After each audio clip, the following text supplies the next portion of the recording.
Voltando, né? Vou fazer um breve exame agora da capacidade contributiva, né? E considerar também aspectos de Constituição italiana, né? Para a gente também ver um pouco da abordagem nesse direito comparado, né? Mas olhando aqui para o Brasil, a capacidade contributiva já se encontrava prevista na Constituição de 1946, seu artigo 202, que falava que os tributos terão caráter pessoal sempre que isso for possível e serão graduados conforme a capacidade econômica do contribuinte. A Constituição Italiana de 1947, quase um ano depois, né, previa também que a capacidade contributiva deveria ser respeitada, né, para concorrer para todos aqueles que concorrem para o pagamento da despesa pública, né? Ou seja, via a tributação. E fala também que o sistema tributário seria informado pelo caráter da progressividade, mas o que interessa aqui a gente é a capacidade contributiva. E aí a gente vai ressaltar uma questão topográfica, que esse artigo da Constituição italiana está situado no título que vai tratar das relações políticas, não figurando assim como pressuposto para a compreensão da tributação, uma vez que existe um título específico sobre tributação. Nessa perspectiva, a capacidade contributiva vai assumir uma dimensão, um viés político, vinculando-se o cidadão à participação no rateio dos custos estatais, né, dos serviços estatais. Basicamente seria o raciocínio: como o cidadão tem direito de votar, de associar partidos políticos, de supervisionar a ação da administração, também tem o direito de participar suportando o rateio do serviço público, né? Dado que, considerando que essa participação não nunca foi, nem vai ser voluntária. Então a capacidade contributiva seria um fundamento não exclusivo do sistema tributário italiano, mas um critério assegurado, né, pela tributação, a ser seguido pela tributação, para garantir a participação do cidadão no custeio do Estado. E aí ele destaca que até a década de 60, os diplomas constitucionais, né, olhando agora para fora da Constituição italiana, não destaca que até a década de 60 esse princípio constitucional não apresentava feições práticas, repercussões no campo prático. Para agravar essa questão, uma emenda de 65, a emenda 1865, revogou o artigo da Constituição de 1946. E quanto para você ver a diferença, quanto isso na Itália começaram a surgir pronunciamentos judiciais versando sobre o tema, né, aumentando ainda a importância que a doutrina dava para o princípio. Então, no Brasil, enquanto a gente tinha revogação, né, e na Itália a gente via algo mais avançando para a esfera judicial, debatendo esse princípio. Então veja aí um retrocesso crônico quase da nossa cultura. A Constituição, então, de 88, ela reabriu o debate quanto ao sentido da eficácia, quando ressuscitou no artigo 45, parágrafo 1º, o princípio da capacidade contributiva. E situou, né, o Greco olha muito para essa questão de onde está situado o dispositivo, né, colocou ao lado das espécies tributárias das normas estruturantes do sistema. E antes, né, da enumeração das limitações constitucionais. Então ele quis dizer aqui, basicamente, que a capacidade contributiva tem uma posição privilegiada em relação às outras disposições tributárias, porque é parte do esqueleto do ordenamento jurídico tributário. Não há, aqui no Brasil, referência expressa à ideia do custeio público, porque não está no título de política, de relações políticas, enfim. O conceito básico como regra para o Brasil, então, da capacidade contributiva, não é relacionado à despesa, mas seria relacionado ao artigo 3º mesmo da Constituição, que vai falar da solidariedade social como contraponto da liberdade de caráter individualista, né, pura e de caráter individualista, que seria um elemento, no caso a solidariedade social, necessário para a construção de uma sociedade justa, né. Continuando, e apesar de ser árdua a tarefa de conceituar conceituar a tarefa de conceituar a capacidade contributiva, ela vai aparecer com um caráter muito mais relevante do que ela possuía no texto de 46.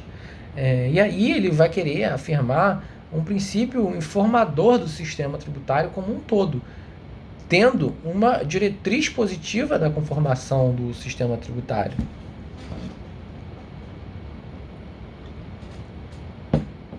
Uma das implicações disso é que, por dizer a respeito da composição estrutural do sistema, a sua aplicação, a questão da capacidade contributiva, ela vai ser anterior ao princípio da igualdade tributária, que se apresenta como uma limitação ao poder de tributar, ou seja, possui um caráter negativo, enquanto a estrutura, a capacidade contributiva é um princípio informador da legalidade. A gente volta aqui, olha para o princípio da igualdade e também para o princípio da isonomia. A gente vê que o artigo 150, inciso 2, prevê que instituir tratamento desigual entre contribuintes que se encontram no mesmo patamar, né, seria proibido, né? Não poderia haver essa distinção. Lógico que há algumas distinções cabíveis, né, por outros motivos, mas a regra não poderia haver essa distinção. E essa distinção vai ter que observar, essa vedação, a distinção, né, deveria observar a capacidade contributiva. Então, basicamente, a ordem passo a passo é: primeiro, o ordenamento tributário estrutura-se com base na capacidade contributiva, e depois da sua implementação, na sua implementação concreta, né, os impostos devem ser colocados em atendimento com o princípio da igualdade. Superado esse ponto estruturante, a gente passa para um ponto que é uma questão de onde identificar a capacidade contributiva, né? No caso dos impostos, onde que indica existir a capacidade contributiva? E aí o Greco vai apresentar 5 situações em que são identificáveis. Primeiro seria a capacidade contributiva relacionada à disponibilidade financeira. A justificativa aqui seria que a capacidade contributiva seria equivalente à disponibilidade financeira, ou seja, teria que disponibilidade financeira aqui, caixa no caso. E aí vem o exemplo que para essa teoria, para esse sentido da capacidade contributiva. Por exemplo, uma viúva que herda numa mansão, mas não tem dinheiro para pagar IPTU. Ou seja, qual seria a implicação disso? A viúva não teria a capacidade contributiva para arcar o imposto, uma vez que ela não tem a disponibilidade financeira, mas tem uma disponibilidade patrimonial, né? Qual que seria a crítica? Que a disponibilidade financeira ela seria algo circunstancial. E uma vez que exista sim patrimônio suficiente, embora que ainda que não tenha liquidez, seria inegável uma aptidão dessa viúva de pagar o imposto. Portanto, onde há patrimônio, há renda poupada e em alguma hora isso se materializou. O proprietário então vai ter condição para participar do rateio das despesas públicas e contribuir solidariamente para a construção de uma sociedade. O que ela poderia fazer? Vender o bem a fim de obter recursos para pagar o imposto. Isso seria uma circunstância ligada à liquidação da dívida, então, e não ao surgimento dela. O surgimento da dívida tributária foi a manifestação dessa riqueza, né? Dessa herança desse patrimônio deixado pelo seu marido, né? Então, para pagar, a gente não quer a capacidade contributiva não está olhando a questão da liquidação da dívida, como você vai pagar. Ela quer saber se houve ou não a manifestação dessa riqueza. Como houve, então existe sim algum motivo para concluir que existe a capacidade contributiva. Então, de um lado, a capacidade contributiva ela é vista como uma aptidão de contribuir. De outro, seria uma maneira pela qual o contribuinte vai saldar a dívida tributária. Dessa forma, a gente vê que não interessa como vai pagar, você tem que pagar, porque a capacidade contributiva está relacionada à causa e não à consequência, né? Um outro sentido da capacidade contributiva seria uma capacidade contributiva relacionada ao patrimônio individual. E aí, a gente de antemão já ressalto que há uma visão possível, porque ela afirma que a capacidade contributiva ia ser algo individual a ser aferida caso a caso mediante a avaliação do patrimônio e da carga tributária que o contribuinte estaria sofrendo. Então, o conceito é completamente inviável, porque comprometeria a abstração, a generalidade de uma lei tributária. Porque você ia ter que tentar circunscrever a capacidade contributiva como característica individual, lei a lei, né? Então você ia ter uma lei para cada pessoa. Isso é completamente inviável. Um outro sentido que aí já começa a fazer um pouquinho mais sentido seria a capacidade contributiva presumida pela lei. Em que uma pausa.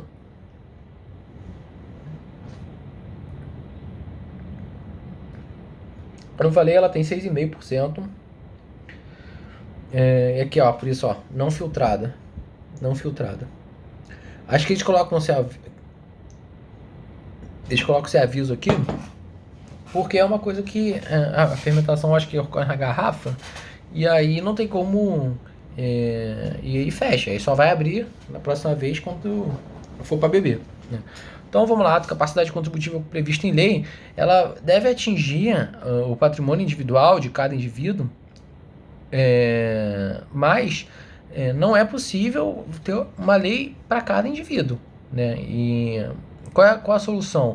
Definir a capacidade contributiva como pela lei, presumida pela lei, de forma arbitrária, né? Cabendo, né, a lei, no caso, adotar critérios razoáveis. Então, a lei a escolher as manifestações da capacidade contributiva e ela mesma vai dimensionar. Um exemplo disso seria uma escolha, né, de uma faixa isenta, seguindo a ideia do mínimo vital, do IRPF, né? Por exemplo, saber que uma faixa isenta é de 1.500 ou de 3.000, por exemplo, não paga imposto de renda quem ganha até 1.500. Por que não poderia ser até 3.000, né, reais? Isso seria matéria reservada à lei. Então perceba que isso não caberia, não tem como identificar individualmente, caso a caso, mas a lei vai ter que fazer uma escolha, e de uma forma talvez razoável, né? E a implicação seria que a capacidade contributiva não pode ser feita individualmente, mas a lei vai definir com critérios presuntivos. Qual seria a crítica? Que haveria um esvaziamento do conceito da capacidade contributiva, porque reduziria a capacidade contributiva a um parâmetro livremente estabelecido pela lei, desaparecendo assim o sentido material do princípio, e haveria sim uma redução do princípio do 145, parágrafo 1º, a uma expressão meramente formal, retirando-lhe eficácia jurídica.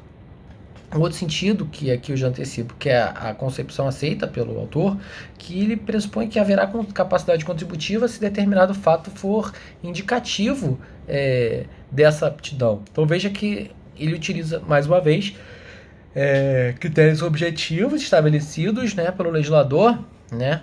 E ele vai ressaltar que enquanto as outras três correntes baseavam-se em critérios subjetivos, isto é, ligado a pessoas, né, que têm capacidade contributiva, nessa doutrina mais moderna, e aí ele coloca que a partir da década de 70, passa a existir um conceito objetivo, algo que indicasse a existência da capacidade contributiva. E aqui não vai se tratar de alguém ter, mas de algo indicar, de algo manifestar a capacidade contributiva.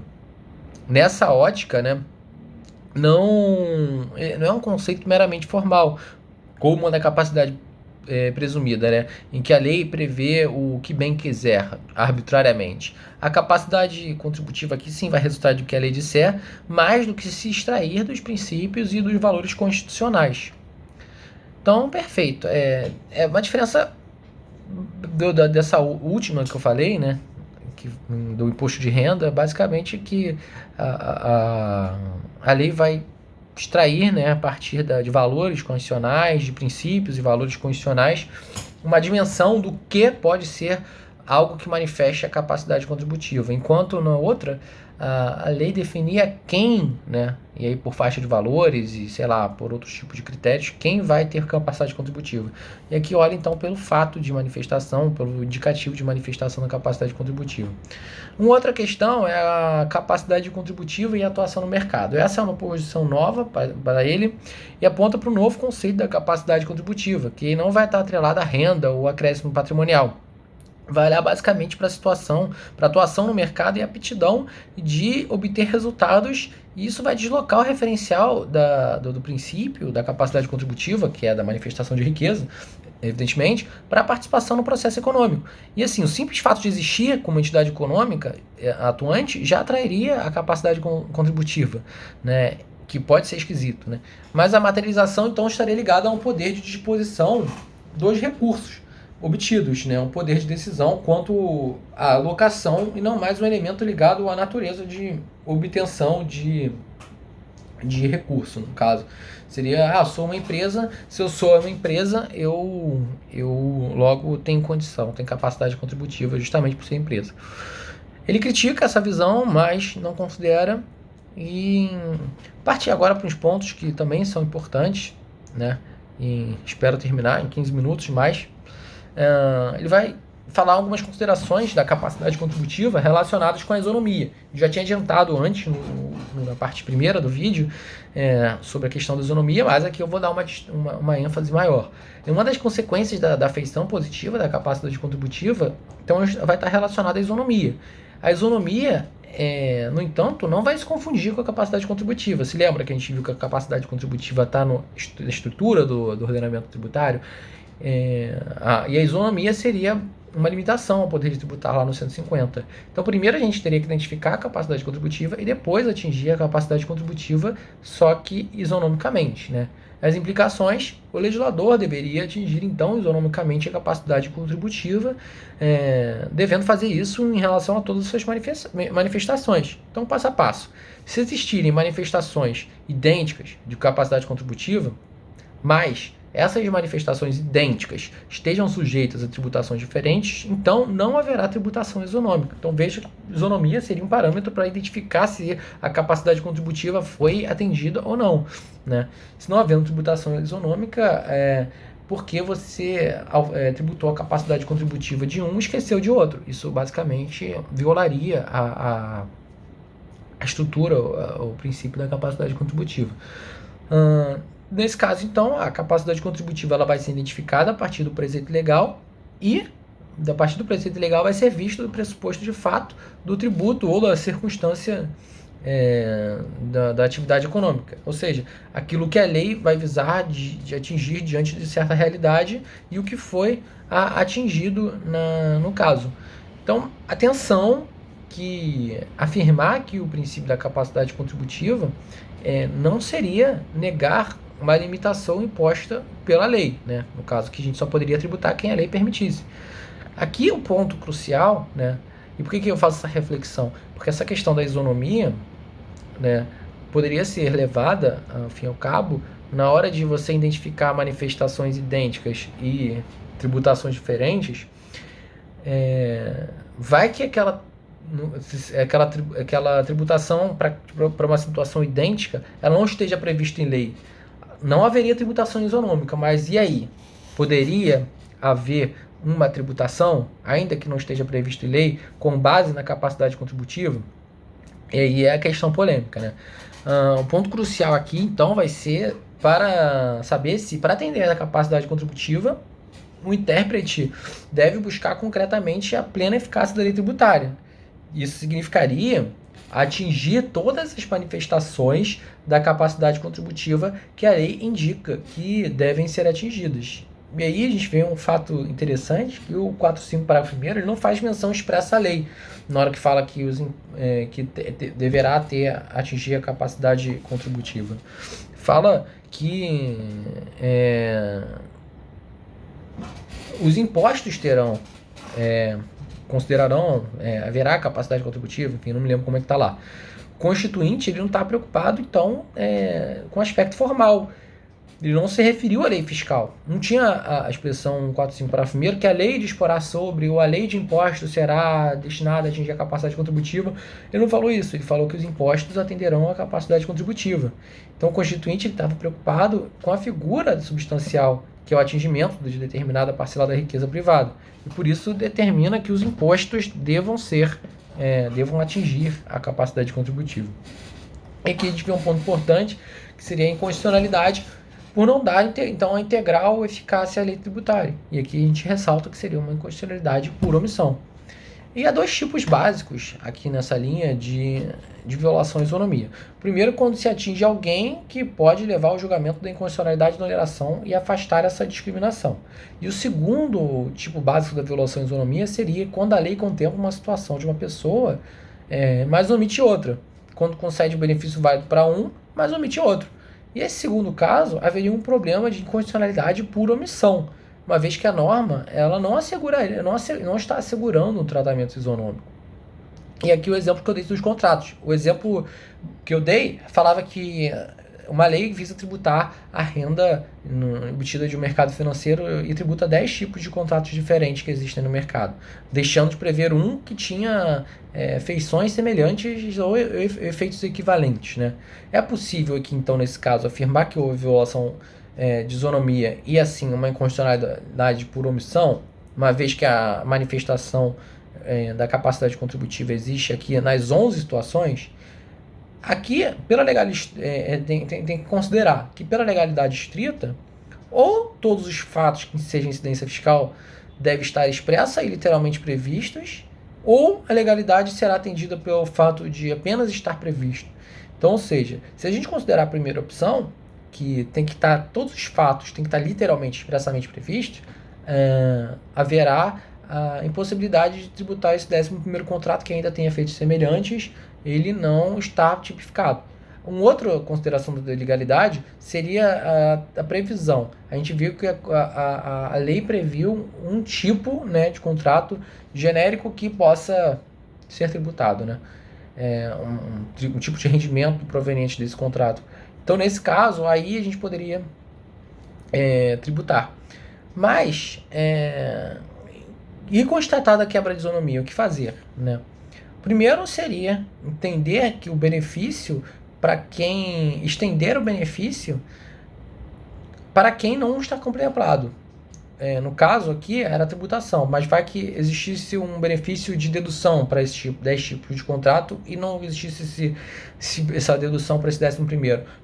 A primeira saída, né, é estender essa dedução para o 11º contrato, né? O segundo caso seria caçar o benefício de quem já obteve, ou seja, ao invés de a gente dar o benefício para um, a gente tira os benefícios dos 10.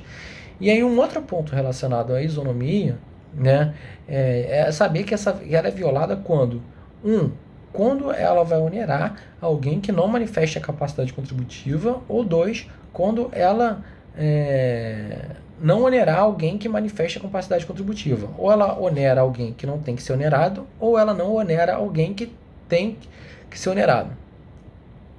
Voltando. Ou ela onera alguém que não manifestou a capacidade contributiva, ou ela deixou de onerar alguém que manifestou a capacidade contributiva. E aí, quebraria sim a capacidade contributiva, uma vez que ou todo mundo paga ou ninguém paga. E esse ponto de vista aqui é importante não da perspectiva isonômica, mas também do ponto de vista de competição de mercado. Porque uma vez que o concorrente vai ter que suportar o ônus do tributo, um outro contribuinte não vai ser atingido, né? Isso afetaria a neutralidade da tributação perante a competição.